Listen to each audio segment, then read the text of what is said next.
Hello, welcome to another edition of Capper Comparison Picks. I'm Ranj, and today I will be giving you,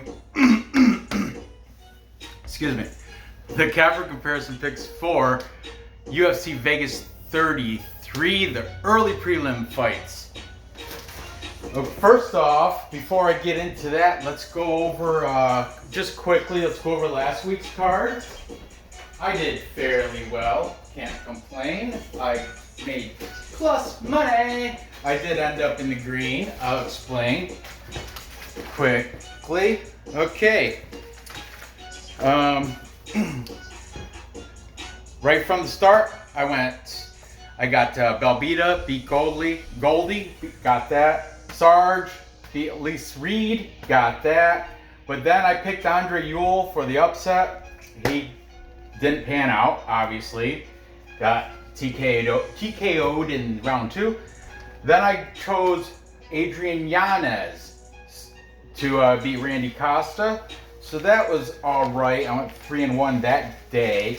And then the rest of the card should be 2. Okay. Yep. Next I did I had Nasruddin Imavov to upset Ian Heinisch, which he did, ground and pound round 2. Bam! And unfortunately, Punahele Soriano, I underestimated Brendan Allen. He got the unanimous decision victory. Next, I get, here's the ones, this is from the hotel room. The favorites both lost on this, but see those circles? Hedge bet, hedge bet. Yes, I hedge bet Mickey Gall to beat Jordan Williams. I chose him for Tapology, but my money went on Mickey Gall. I got that. And Macy Barber, robbery or not, it's questionable, but she got the split decision victory over Miranda Maverick.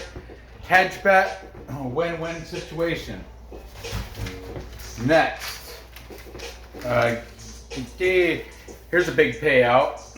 Both plus money picks, and I parlayed them. I took Darren Elkins. I said second round submission, but he got second round ground and pound win. And Julian Paiva also got a decision victory over Kyler Phillips. So that's an all green sheet. Did well there. And finally, I picked TJ Dillashaw by decision. That paid out. It was a plus 500, and because the Aspen Ladd fight got canceled, I did prop bet it. So, boom, made out. Overall, 7-4 for the week.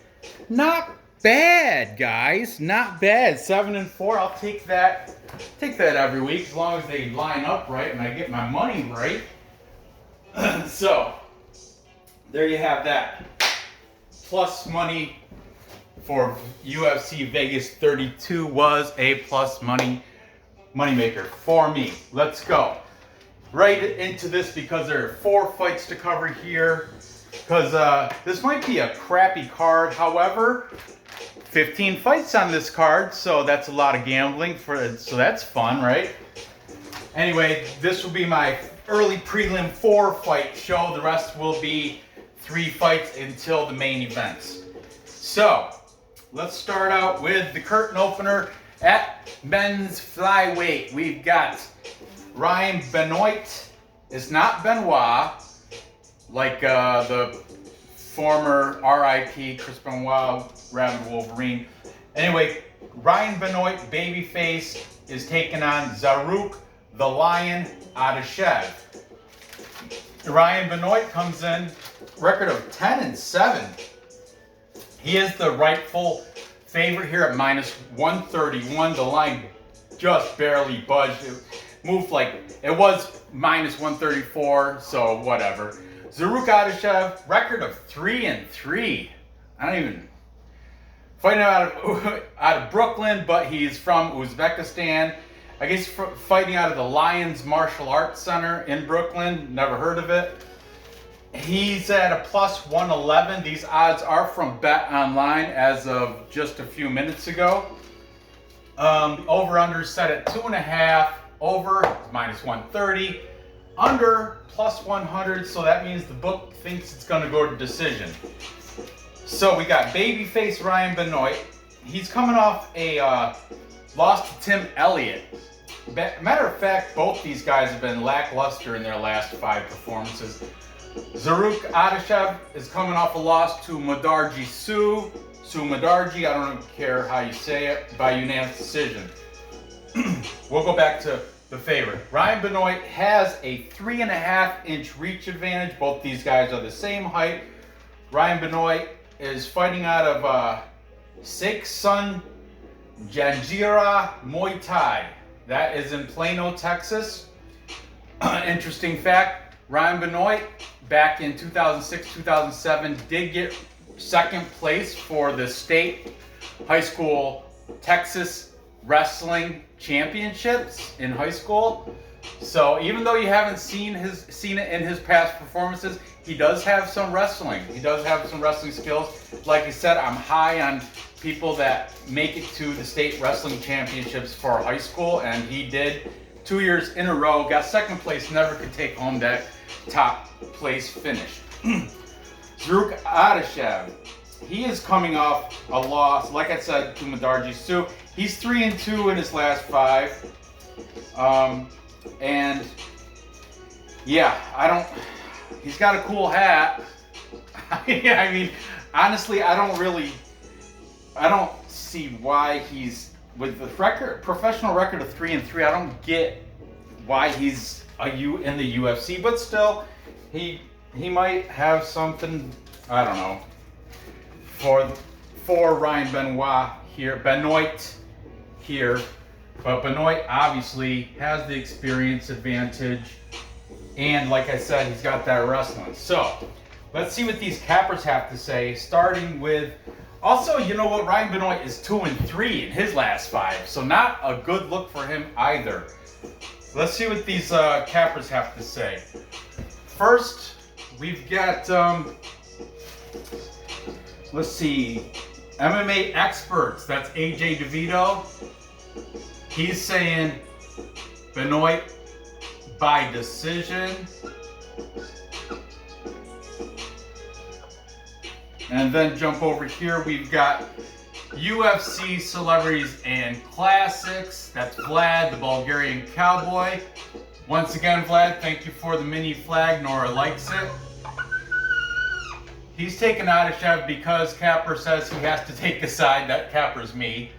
So there you go, he's taking the side. He did say he does, oh man, I didn't write down, but he makes, I think he said the fight will go the distance. I can't remember, I don't know. Link will be in the description. I can't guarantee this link, but a link for one of his videos will be in the description. Then we've got the Stat Diggers.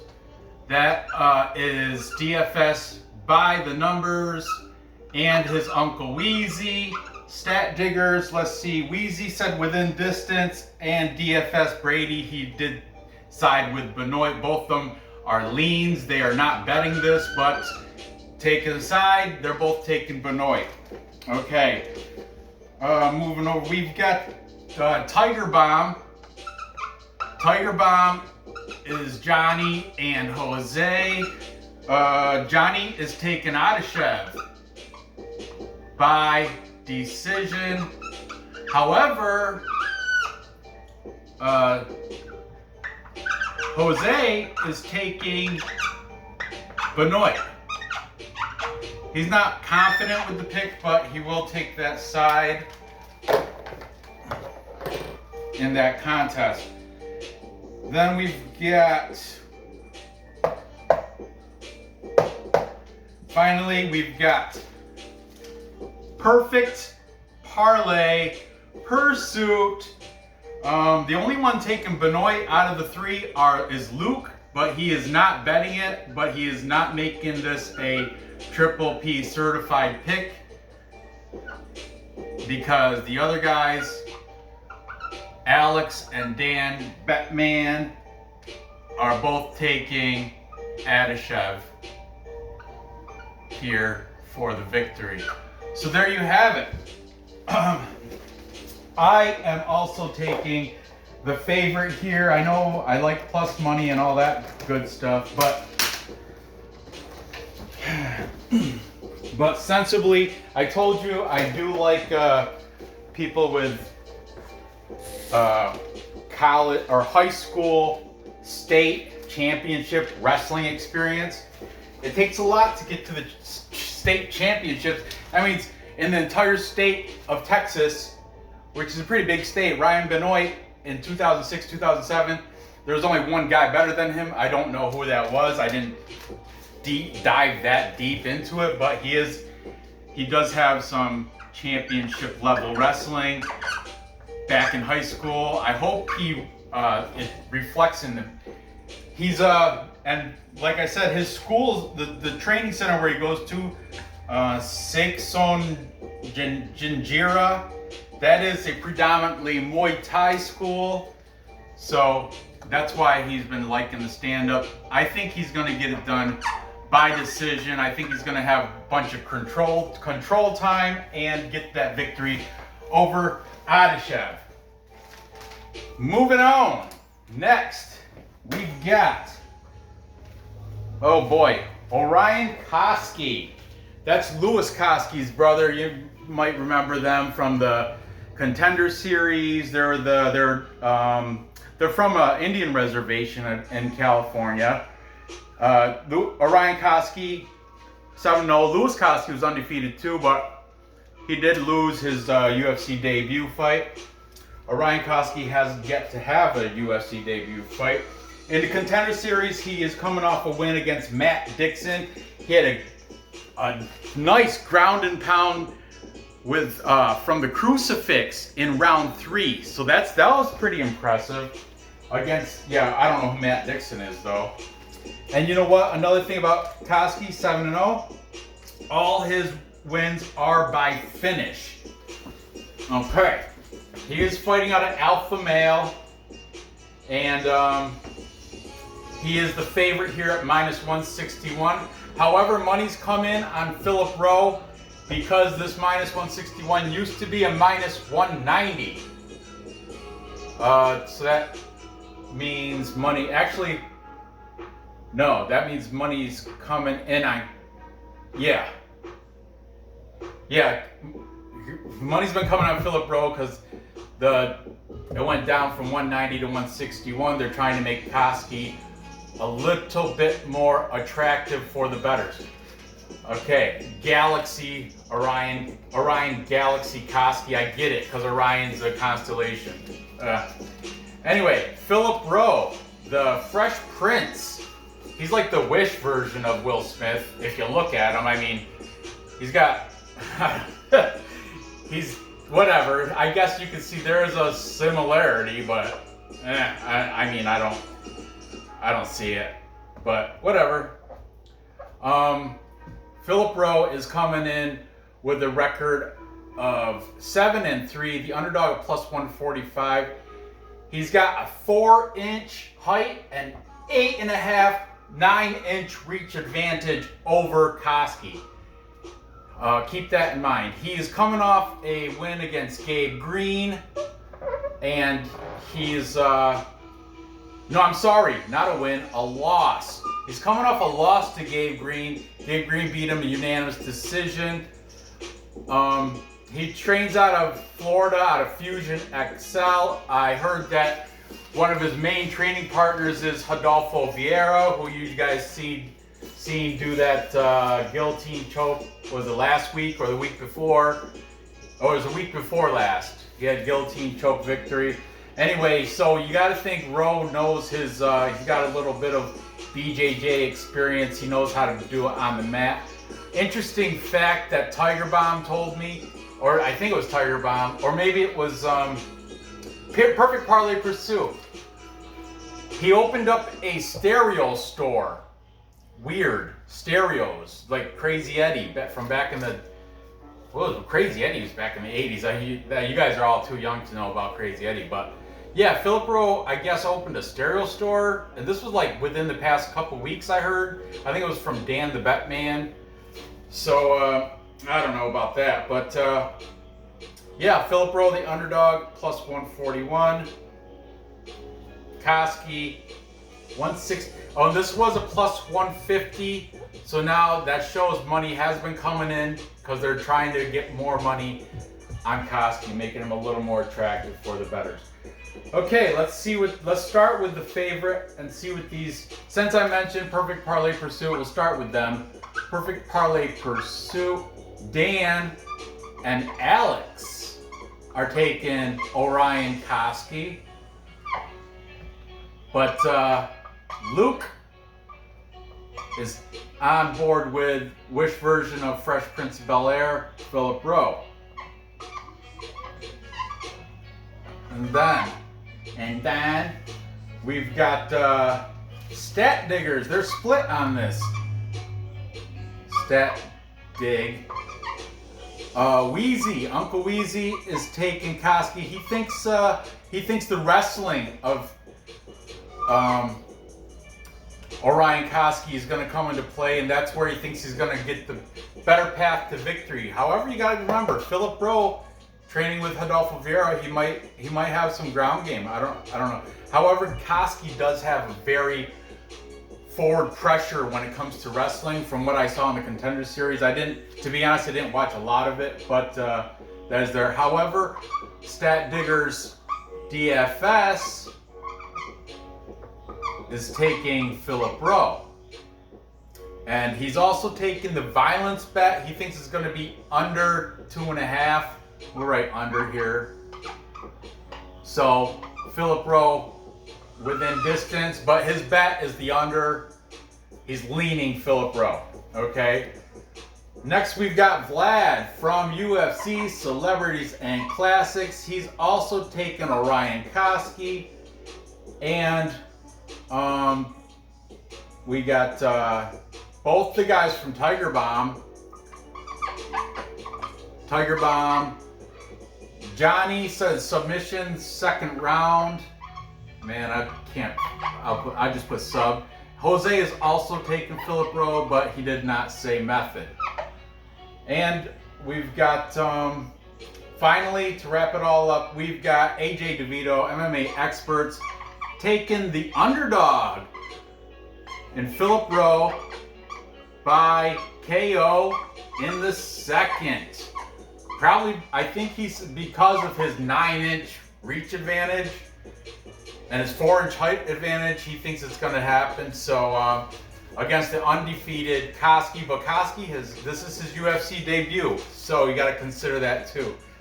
I too am going to take the experience and height and reach advantage. However, when it comes to wrestling, that's kind of it could be a disadvantage, because look at like people like Duran Wynn.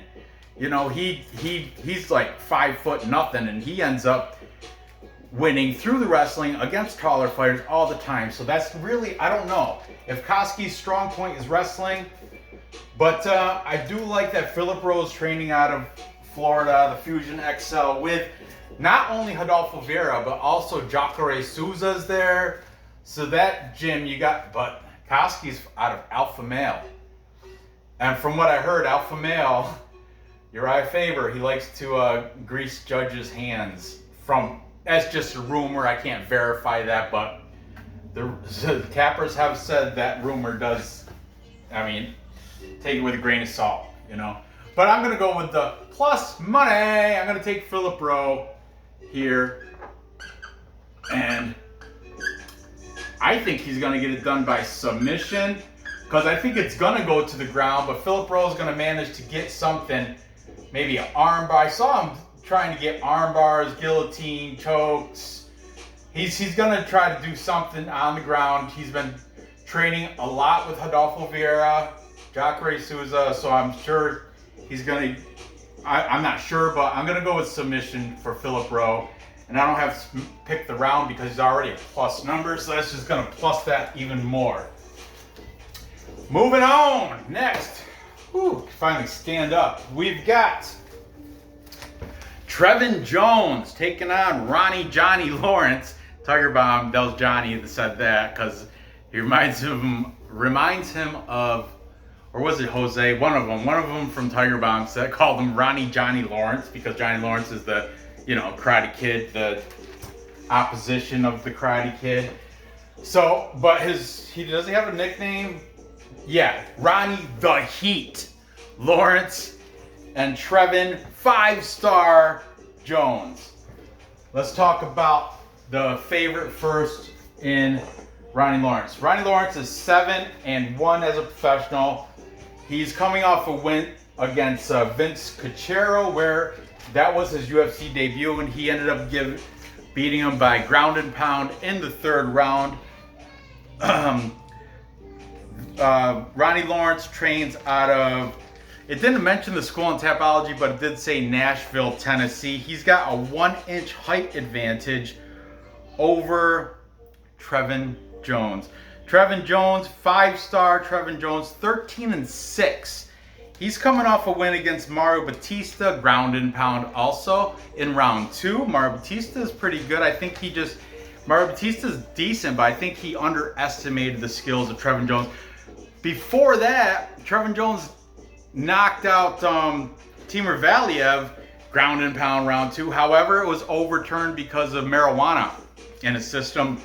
That was back in the day when I don't know what the stance on the marijuana in UFC right now is, but yeah. So in my eyes, he's won that too. So, and that was against Timur Valiev, who just beat Heoni Barcelos, right? So that's great victory.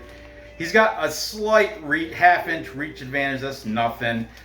He trains out of Vita BJJ, and speaking of Vita BJJ, he is a black belt, and I guess he's got some championship trophies from no-gi tournaments. No-gi means no, uniform, no lapel to grab on like Adolfo Vera loves to do. But anyway, Trevin Jones, 5-star, is the underdog here at plus 120. The line did not move. It's been like that since it opened. Let's see what these cappers have to take in this very interesting fight. I mean, this one's a close one. You got Ronnie Lawrence, only 1 loss as a professional, taking on Trevin Jones. Double the amount of experience, coming off those good wins. A lot of people tend to fade him. He is fighting out of Guam, which is U.S. territory over by, Philippines, Indonesia, over there with the Pacific Ocean. So take that for what you will too. We've got, starting with the favorite, we've got both the stat diggers, Wheezy and DFS, both taking Ronnie Lawrence. And then jumping over, taking Trevin Jones, we've got Vlad, UFC Celebrities and Classics. The Bulgarian Cowboy taking Trevor Jones. Then we've got Tiger Bomb is split. Taking Ronnie, we've got Johnny. Put him in a body bag! Johnny is saying by decision. Jose is taking Trevin Jones though. He did not say the method. Then we've got Perfect Parlay Pursuit. Only Dan this time being the contrarian. Dan is taking Ronnie Lawrence, but the brothers Alex and Luke are both taking Trevin Jones here. And finally, where am I? Okay. Finally, the AJ DeVito for the tiebreaker, AJ DeVito from MMA Experts is taking the favorite in Ronnie Lawrence. And he thinks Ronnie Lawrence is going to get it done by decision. That's a good pick, but you know what? I'm going to go take the plus money. Not only because he's plus money, but he's got the experience here And I'm impressed with his last 2 victories. He's got, you know, ground and pound over Mario Batista. And before that, a ground and pound over Timur Valiev, which was overturned about the marijuana. I know the Mario Batista, I guess he was getting housed. He was getting owned until that second round, where he managed to get the upper hand. And so he was losing till he won. And people are saying similar outcome with Timur Valiev, but doesn't matter. A win is a win is a win. I'm taking the plus money underdog and Trevin Jones, and I think he's going to get this one by within distance. Also, I'm going to say TKO in the second over Ronnie Lawrence. However, don't sleep on Ronnie Lawrence. This is a very close fight. Like I said, this is a challenging card. There's no clear-cut winners. There's no locks. There's no safe, confident picks. A lot of these are coin flips for real, but do your research, gather your info, and all that good stuff, and you can come out with your pick. My pick here, even though I'm going against the majority of the cappers, I'm going to go with Jones because of his recency bias, his last 2 victories. All right. Finally, moving on, we've got the female strawweight fight between the Spider Monkey, Ashley Yoder, taking on Jinh Frey. Both these women, absolutely gorgeous, beautiful, beautiful women here. Ashley Yoder, 33 years old, Jinh Frey, 36. So they're getting up there in age for both of them, but still, they can still fight. Man, give me a good marker. Okay. Spider Monkey's coming off a loss to Angela Hill by unanimous decision. She's got a record of 8-7. Not very good. However, she is the favorite here, -126. That line did move. It used to be a -135. That means money's been coming in on Jinh Frey. She was a +115. Now she is a +106. Jinh Frey is the smaller of the 2 women. Ashley Yoder's got a 4-inch height and a 4.5-inch reach advantage over Jinh Frey. Jinh Frey came into the UFC as an atomweight, but they don't have atomweight division. Now she's filled out a little bit more, and she's a legit 115. Before she was weighing in like 108, 110 around there, but now according to Tapology, her last weigh-in she was 115. So take that for what you will.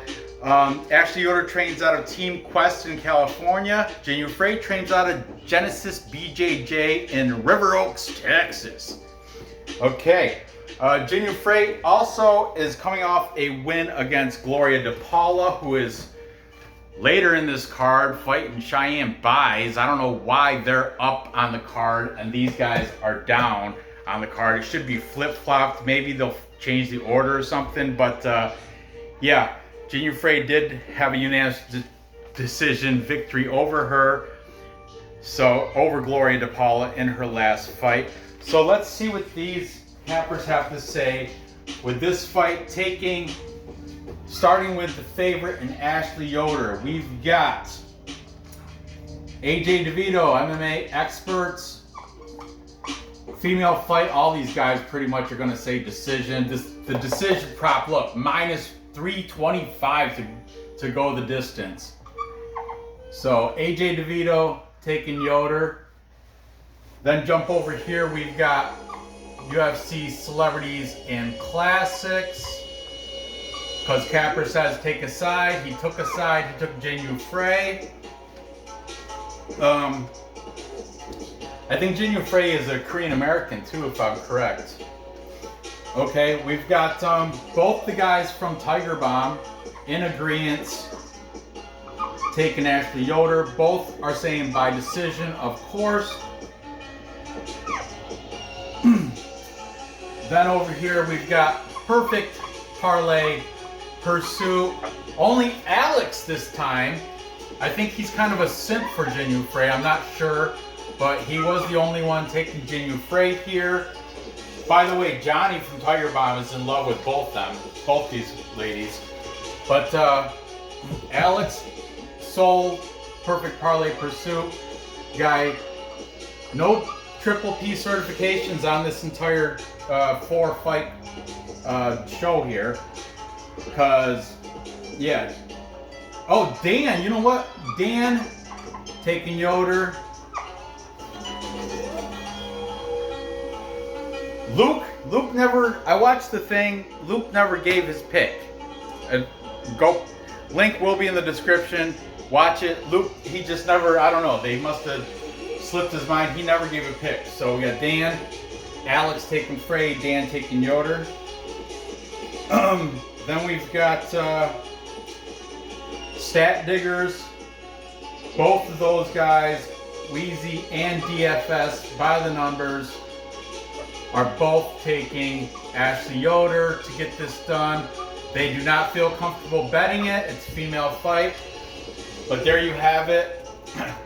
And in this one, this fight going against the Korean American, I'm going to have to take Ashley Yoder. I'm going to go with the favorite, with the height and reach advantage. And she's got the majority of the cappers. I don't like her 8-7 record, but I just see her using that height and reach advantage to overcome Jinh Frey. Jinh Frey might be 115 now, but she's still got a smaller frame, and I think size is going to come into play here. And of course, I'm going to take her by decision. That's how this is going to play out. And Ashley Yoder is a decision machine. So there you have it. To recap,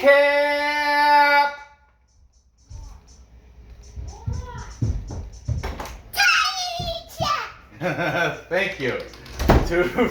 How you doing, baby? Good.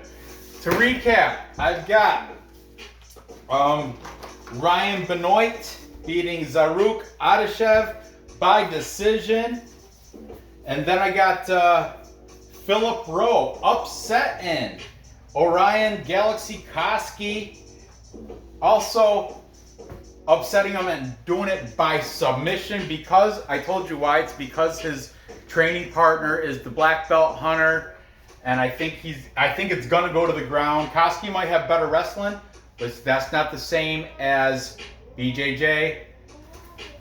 So I think Rowe is gonna take advantage of that and get the submission victory there. Then I've got another upset. I'm taking Trevin Jones to beat Ronnie Lawrence because of his experience and his recency bias on his last 2 knockout ground and pound victories. I think he's going to keep that ball rolling with the ground and pound victories and get that done. TKO, second round for Trevin Jones at plus money. And finally, I'm going to take Ashley Spider Monkey Yoder. They call her that because of her long limbs, you know, and she's. So I'm going to take Ashley Yoder to get the decision over Jinh Frey in the very beautiful female fight. So there you have it. Gather the info, place those bets, and cash those tickets. Okay, take mommy's phone to her, would you? Thank you. So I appreciate you watching. Give me that thumbs up. Be sure to leave your comments in the description. Like I said, all these cappers will have a link in the description. So check them out. Subscribe to them. Subscribe to me. Share this with your friends. Place your bets. Good luck on your bets. And I'll see you tomorrow with another episode. Okay? Thanks for watching. Take care.